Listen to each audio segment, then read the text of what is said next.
Hello Manchester United fans, welcome back to the Manchester Evening News. I'm Samuel Luckhurst and today we're talking 10 players who could provide that outside of the box option for Manchester United this summer, as transfers are proving really hard to come by at a decent price across football at the minute.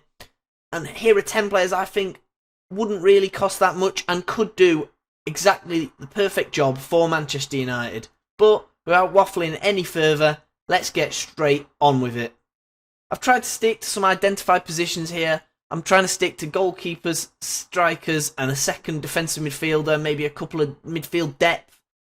But there are some players in here who fit other positions as well.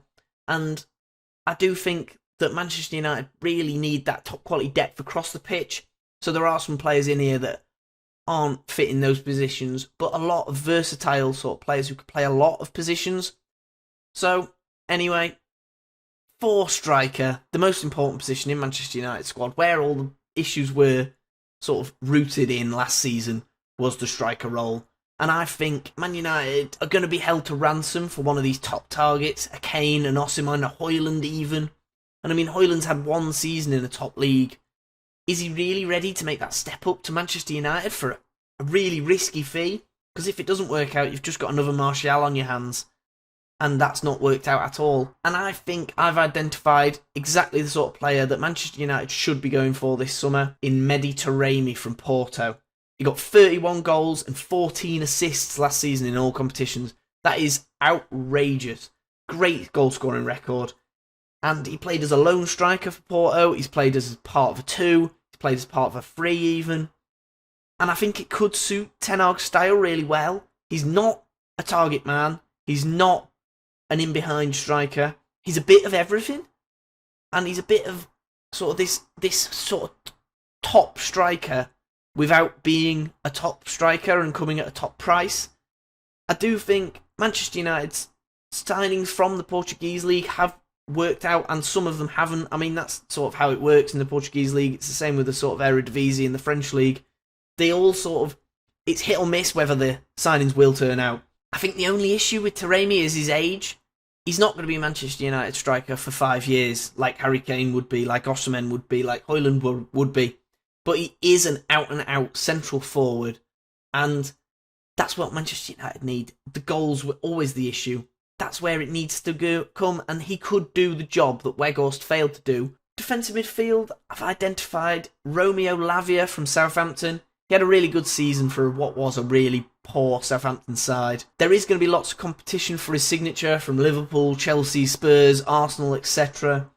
But he could be the perfect Casemiro understudy with a view to replacing Casemiro in the future. He is only young, came through at Manchester City, so he plays that sort of City way. And that's sort of how Erik ten Hag plays as well. It's not that dissimilar, really. He likes the same sort of qualities in his players as Pep Guardiola. There is going to be lots of competition. He might end up costing quite a bit. But Manchester United need to start planning their signings a lot better than they have done in recent years. And I do think this is really the best opportunity for Man United to get in early and get this defensive midfielder who can learn so much from one of the best defensive midfielders in the world in Casemiro. Now, a weirder one for the striker role, Moussa Dembele. He's a free agent right now. We have to leave in Lyon last season, and it wasn't a great time at Lyon, but he has done it in Scotland and in England with Celtic and with Fulham respectively. He has had good goal-scoring seasons. He is actually a good striker. There's been links to him for most of his career to Manchester United, like there will be with most good players coming through in the UK. There's always going to be those links there, but he could be a really good punt as the short-term option up front if there is no budget there. You know, if Man United do go and sign their first choice goalkeeping target, which we at the Manchester Evening News said was Andre Onana, there isn't going to be much budget for a striker, and without any sales, there really is no budget for a striker. I do think Moussa Dembele could maybe do a job. Is he any better than Martial? I don't think so. There's got to be another option. He is a little bit injury prone, you know, he can't really stay fit, but he has shown actual quality at Celtic, at Fulham, like I said, and I do think he honestly could do a job. If it's not, it might not be a perfect job, but he could do a job for Manchester United. So, goalkeepers, David Raya. He's out of favour at Brentford after he tried to force through a move. That move was never going to happen, I don't think. Brentford were asking for so much for a player who doesn't want to leave and's only got a year left on his contract. Getting deeper into summer, Manchester United still, let's say, haven't fixed this goalkeeping issue. I mean, right now, Man United have one goalkeeper who would like to leave and probably will leave. So they really need a goalkeeper if David De Gea doesn't sign this contract. The issue is the teams that were interested in Raya have since improved their goalkeeping department. He could be a really shrewd option later on in the window, especially when Brentford realise he's not signing a contract extension and he's not going for the 40 million that they originally asked for. Now, this is not just transfers, this is just players that I have identified that weren't at the club last season, and I think Amad Diallo could really prove a valuable and versatile attacking asset if needed this season. Spent last season on loan at Sunderland, played 43 times, scoring 14 goals and 4 assists in all competitions, and he was probably Sunderland's best player after Christmas. He could be a really good deputy to Anthony on the right, and maybe even compete with Anthony for that starting spot in the league as a rotation option in European football, because Man United are going to play so much football again next season. And he could play anywhere across a forward line. He played attacking midfield, he played second striker, he played as a centre forward, he played off the right and off the left for Sunderland at times last season. And that's why I think he could come into the side and really challenge Anthony for that starting spot. On the Manchester is Red podcast a couple of days ago, Tyrone Marshall said there aren't many players in the Premier League who are unwanted, but I think I've identified one who could actually do a job for Manchester United in Gianluca Scamacca. West Ham signed him only last summer from Sassuolo. It's not really worked out for him at West Ham, but I think that's not the player's fault. West Ham signed him is the issue behind why it's not worked out for him. West Ham saw a 6'4" striker scoring lots of goals in Italy and thought, there's my target man to play under David Moyes. David Moyes wants an Antonio mould of striker. They don't have to be the best finisher, they don't have to be the most creative, but they'll score goals. And Scamacca's not that. He is a fantastic finisher. He's really creative with his passes, hold-up play. Like, he is 6'4", let's not get it wrong. He's still really good at hold-up play. But West Ham just haven't got the best out of him, and I'm not sure David Moyes knows how to use him. However, Erik ten Hag is not David Moyes. We know that. Manchester United fans, I'm sure you know that. And I think Erik ten Hag's style of play could really suit Scamacca. Man United go to West Ham and offer him a way out. Why would he say no? He's not playing over Michail Antonio. Why would he not say, you know what, to his agent, you know what, why not explore this at least? He has been linked with a return to Italy with Roma, but I do think he would fit in Ten Hag's style of play really, really well. Another player who was out on loan last season is Alvaro Fernandez at left back. He was out on loan at Preston, but with the rumoured sale of a couple of defenders, and like Shaw last season was a really good option as that fourth choice centre half with the left foot. He was really good there. I do think Alvaro Fernandez can really push Tyrell Malacia to become second choice left back, and I think if Shaw does end up moving back to left-sided centre-back when, say, Lisandro Martinez gets another injury or is ill for a game or is suspended, why would Alvaro Fernandez not be the right man to take that left-back spot over Tyrell Malacia? There's got to be some competition there at least, and I would like to see that be Alvaro Fernandez. Now, a couple of really versatile options. Lucharel Geertruida. I'm not sure if I've pronounced that right. I think I have. Feyenoord's 22-year-old, and I was going to say a position there, but he can play pretty much anywhere. He is so versatile.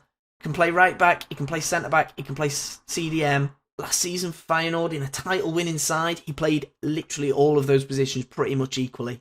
If he's not going to make that step up now, when is he?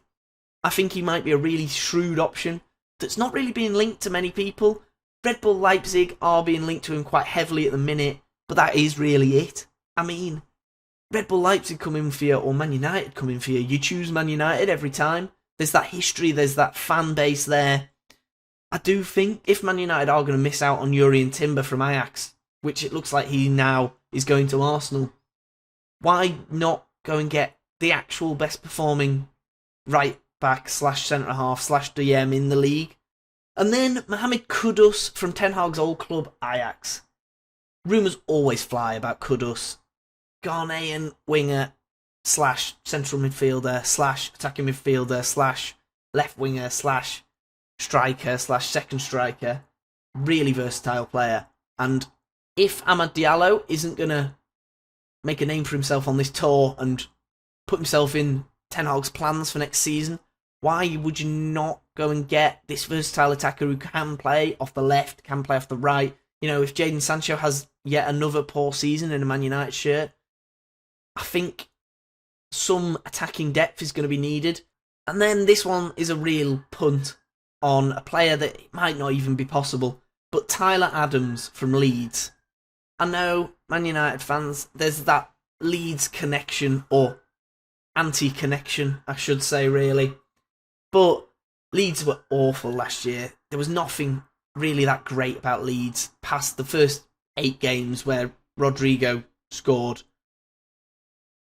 Apart from that, Leeds were shocking. Now they've been relegated. Man United play them next week.